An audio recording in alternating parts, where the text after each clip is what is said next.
Waka. Hello, I'm B. Nicole, and this is Buried on the Tundra. I wish to acknowledge that I record this podcast on the ancestral land of the Yupik-Chupik people. I acknowledge this is not only in thanks to the indigenous communities who have held relationships with the land for generations, but also in recognition of the historical and ongoing legacy of colonialism. Additionally, I acknowledge this as a point of reflection for all of us as we work towards dismantling colonial practices. Do you like Buried on the Tundra and want to make your own podcast? Let me tell you about Anchor. It's 100% free. Has lots of tools to record and edit your podcast from anywhere, on your phone, iPad, tablet, or even your computer. Now you can even add songs from Spotify into your episodes. Anchor will distribute your podcast to all the big platforms, so you are instantly on Apple Podcasts, Spotify, and many more. You can even make money with no minimum listenership. A one-stop shop to make a podcast. Download the free Anchor app or go to anchor.fm to get started.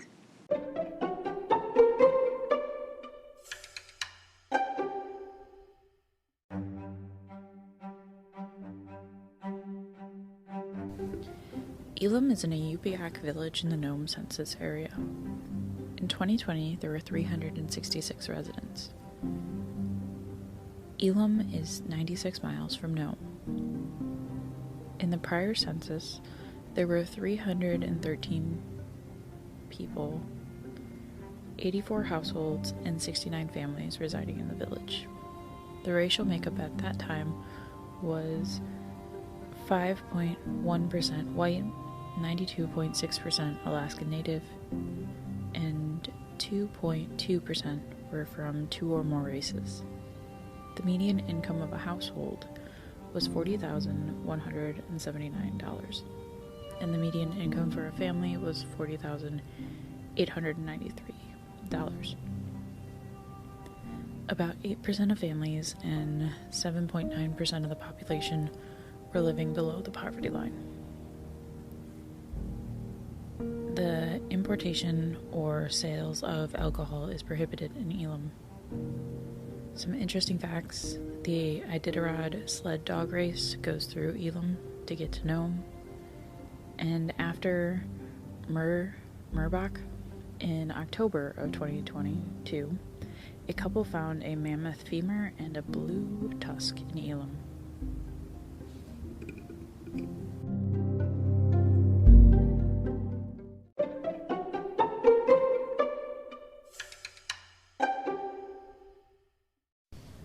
On May 25th, 2019, around midnight, the VPO in Elim, Wyatt Sikias, received a call of a possible burglary at the National Guard Armory.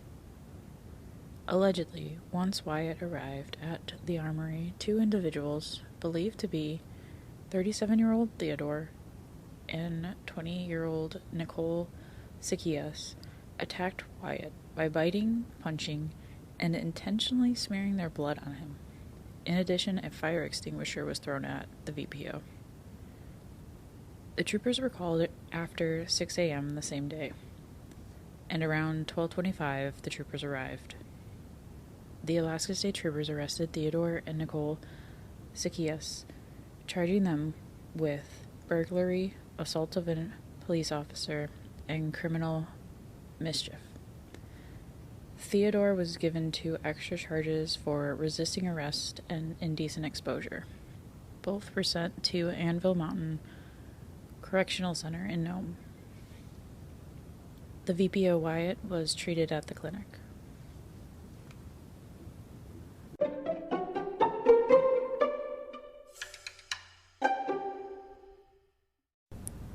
You can find case pictures, source materials, and a case map showing you the locations of each of the villages I've talked about. Go to buriedonthetundra.com.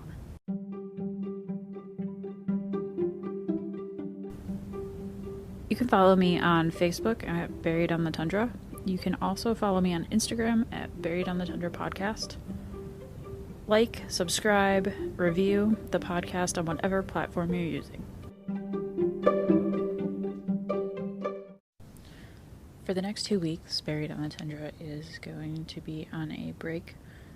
On November 20th, we will be back with a new episode looking at 2 different stories about Yupik masks.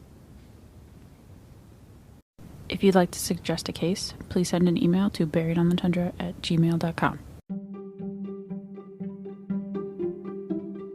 Warmest wishes from the coldest state.